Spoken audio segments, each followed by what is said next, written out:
Assalamualaikum warahmatullahi wabarakatuh. Alhamdulillahirrabbilalamin. Wassalatu wassalamu ala asyrafil anbiya'i wal mursalin wa ala alihi wa sahbihi ajmain amma ba'du. Di pagi hari yang cerah ini, marilah kita semua panjatkan puji syukur kehadirat Allah Subhanahu wa taala yang telah melimpahkan rahmatnya kepada kita. Salawat serta salam kami haturkan ke Nabi besar kita, Nabi Muhammad Sallallahu Alaihi Wasallam. Halo teman-teman, selamat pagi. Di pagi hari yang cerah ini, aku Afirmatif Malaysia dari kelas 8 Hafsah akan menceritakan kalian kisah tentang kecerdasan Aisyah sang Ummul Mukminin. Sayyidah Aisyah radhiyallahu anha adalah putri dari salah satu sahabat Nabi, yaitu Abu Bakar As-Siddiq. Aisyah juga merupakan istri ketiga dari Nabi Muhammad Sallallahu Alaihi Wasallam.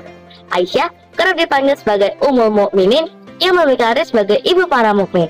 Orang-orang sering menyebut Aisyah sebagai cerminan wanita muslim yang menjunjung tinggi ilmu pengetahuan karena Aisyah begitu mulia dan cerdas. Aisyah memiliki kelebihan dalam mengingat. Hal itu mampu membuatnya memahami dan menghafal banyak hal, termasuk sabda-sabda dari Rasulullah Shallallahu Alaihi Wasallam. Oleh karena itu juga, Aisyah berhasil menduduki posisi keempat sebagai periwayat hadis terbanyak dan termasuk sebagai satu-satunya perempuan yang berhasil meriwayatkan hadis paling banyak. Berikut adalah 7 orang yang hafalan hadisnya paling banyak. Yang pertama ada Abu Hurairah, yang kedua ada Abdullah bin Umar, yang ketiga ada Anas bin Malik, yang keempat ada Aisyah Ummul Mukminin, yang kelima ada Abdullah bin Abbas, yang keenam ada Jabir bin Abdullah, dan yang ketujuh ada Abu Sa'id Al-Khudri. Diketahui Aisyah mampu meriwayatkan hadis sebanyak 2210 hadis dan 174 diantaranya berderajat muttafaqin alaihi.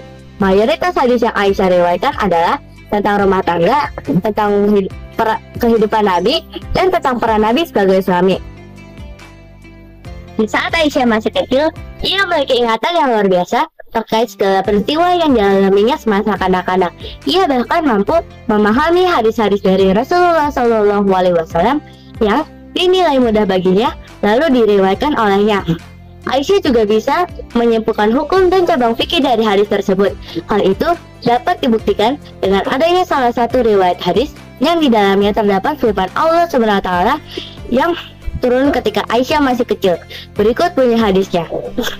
Aisyah berkata, ada satu ayat Al-Quran yang turun kepada Nabi Muhammad SAW di Mekah ketika aku masih kecil dan sedang bermain-main, yaitu Quran Surat Al-Qamar ayat 46 yang memiliki bunyi Balisa'atu mau'iduhum wasa'atu azza wa amaru, yang memiliki arti bahkan hari kiamat itu hari yang dijanjikan kepada mereka.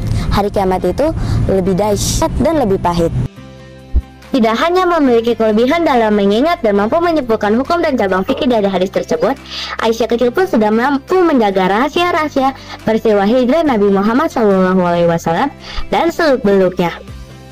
Sulaiman An-Nadawi bahkan menyebut tidak ada satupun sahabat Nabi yang dapat menandingi Aisyah dalam hal mengingat peristiwa bersejarah ini, karena Aisyah mengingatnya dengan begitu rinci. Selain itu, Aisyah juga dikaruniai oleh Allah Subhanahu wa taala sebagai perempuan yang kritis terhadap sesuatu. Tidak jarang pertanyaan-pertanyaannya kepada Nabi Muhammad SAW menjadi asbab hukum-hukum fikih, terutama fikih wanita. Pada suatu hari, Nabi Muhammad SAW pernah memuji kekritisan Aisyah dalam bertanya. Nabi Muhammad SAW mengatakan, mengajukan pertanyaan bagus itu merupakan setengah bagian dari ilmu.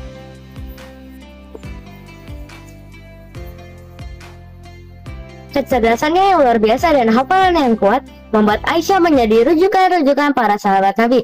Salah satu sahabat Nabi terkenal yang bernama Abu Musa Al-Ash'ari mengatakan bahwa setiap kali ia dan para sahabat lain mendapatkan kesulitan dalam memahami hadis, mereka akan datang menemui Aisyah.